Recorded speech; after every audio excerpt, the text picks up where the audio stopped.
Ken Arok mendapatkan restu sebagai raja di Tumapel yang menjadi wilayah yang terpisah dari pengaruh kerajaan Kediri. Dengan semangat baru, Ken Arok memimpin pasukan Tumapel menyerang Kediri yang dipimpin oleh Mahisa Walungan, adik Raja Kertajaya. Pertempuran sengit pun meletus di sebelah utara Ganter meskipun Mahisa Walungan dan menterinya, Gubar Baleman, berusaha dengan gigih mempertahankan kekuasaan Kediri. Ken Arok berhasil mengalahkan mereka dengan cepat. Kitab Negara Kertagama mencatat bahwa pada tahun 1222 kerajaan Kediri resmi runtuh. Selamat datang di saluran YouTube Taksakaseta. Saya harap Anda dalam keadaan baik dan siap untuk menyelami sejarah yang terjadi di masa lalu yang menarik bersama kami.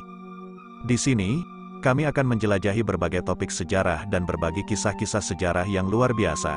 Jangan ragu untuk berinteraksi melalui kolom komentar dan jangan lupa untuk tekan tombol subscribe agar tetap terhubung dengan konten-konten menarik di masa mendatang. Mari kita mulai petualangan ini dan saya harap Anda menikmati setiap momennya. Pada tahun 1222 terjadi perang yang mempertaruhkan tahta kerajaan Kediri antara dua tokoh besar, Ken Arok dan Raja Kertajaya. Perang ini berlangsung di daerah Ganter, yang kini dikenal sebagai Malang. Namun, perang ini tidak sekadar tentang perebutan kekuasaan, tetapi juga menandai perubahan sejarah dan runtuhnya kerajaan Kediri serta berakhirnya dinasti Wangsa Isyana. Perang Ganter dipicu oleh konflik antara kaum Brahmana dan Raja Kertajaya, yang memerintah Kediri pada periode tahun 1200 sampai tahun 1222 Konflik tersebut berakar dari permintaan sang raja agar kaum Brahmana menyembahnya. Hal ini menimbulkan penolakan dari para Brahmana Hindu dan Buddha, mengingat dalam sejarah tidak ada Brahmana yang pernah menyembah seorang raja. Penolakan ini memicu amarah Raja Kertajaya, yang kemudian mengambil tindakan sewenang-wenang terhadap kaum Brahmana. Mereka akhirnya memutuskan untuk melarikan diri dan mencari perlindungan di Tumapel, di bawah naungan Ken Arok, yang berniat membebaskan diri dari Kediri. Dengan dukungan dari kaum Brahmana dan rakyat, Ken Arok mendapatkan restu sebagai raja di Tumapel, yang menjadi wilayah yang terpisah dari pengaruh kerajaan Kediri. Dengan semangat baru, Ken Arok memimpin pasukan Tumapel menyerang Kediri yang dipimpin oleh Mahisa Walungan, adik Raja Kertajaya. Pertempuran sengit pun meletus di sebelah utara Ganter, meskipun Mahisa Walungan dan menterinya, Gubar Baleman, berusaha dengan gigih mempertahankan kekuasaan Kediri. Ken Arok berhasil mengalahkan mereka dengan cepat. Kitab Negara Kertagama mencatat bahwa pada tahun 1222 kerajaan Kediri resmi runtuh, menandai berakhirnya masa kekuasaan Wangsa Isyana yang telah memerintah selama 3 abad. Namun, catatan sejarah dari Kitab Negara Kertagama dan Kitab Pararaton menawarkan kisah yang berbeda mengenai akhir Raja Kertajaya. Kitab Negara Kertagama menyebutkan bahwa Raja Kertajaya berhasil melarikan diri dan bersembunyi di lereng gunung bersama para pertapa. Di sisi lain, Kitab Pararaton menyatakan bahwa Raja Kertajaya menghilang ke alam kedewaan tanpa meninggalkan jejak. Perang Ganter tak hanya mengakhiri kekuasaan Wangsa Isyana, tetapi juga membuka babak baru dalam sejarah Javadwipa.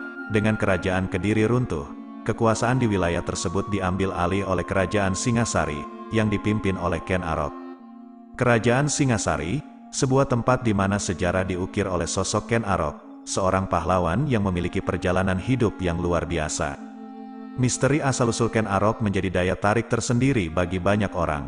Beberapa catatan menyebutkan bahwa dia dilahirkan dari seorang petani miskin di tepi Sungai Brantas pada tahun 1182 Namun, versi lain juga menyatakan bahwa asal-usulnya tetap menjadi teka-teki yang tak terpecahkan. Ibunya, istri seorang pembantu adipati di kerajaan Kediri bernama Gajah Para, membuang Ken Arok dengan harapan anaknya akan menemukan kehidupan yang lebih baik.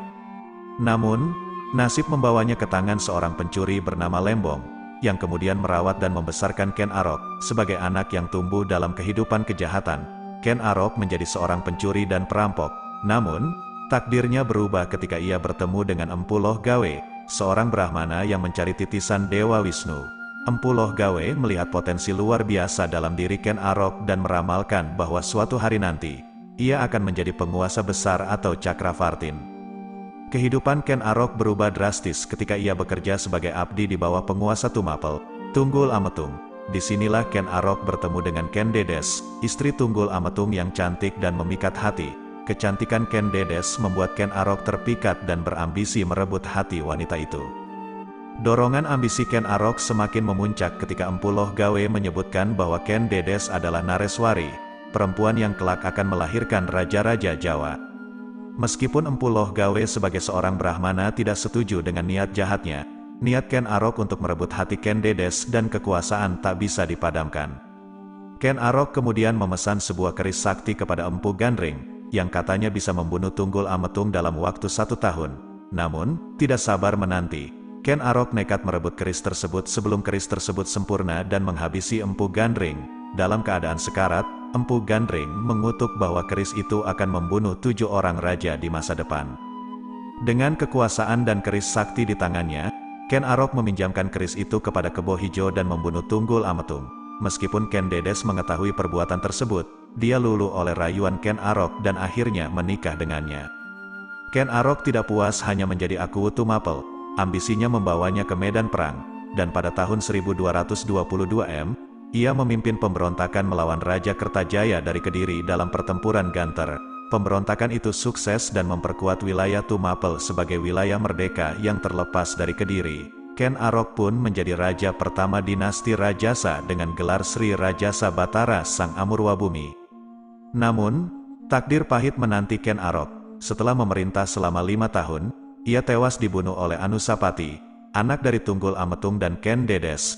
Anusapati mengetahui kebenaran tentang kematian ayahnya dan menggunakan keris Empu Gandring untuk membunuhnya.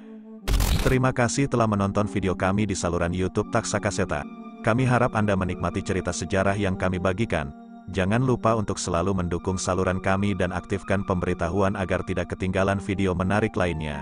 Sampai jumpa di petualangan kisah-kisah sejarah selanjutnya. Salam pecinta sejarah dari Taksakaseta.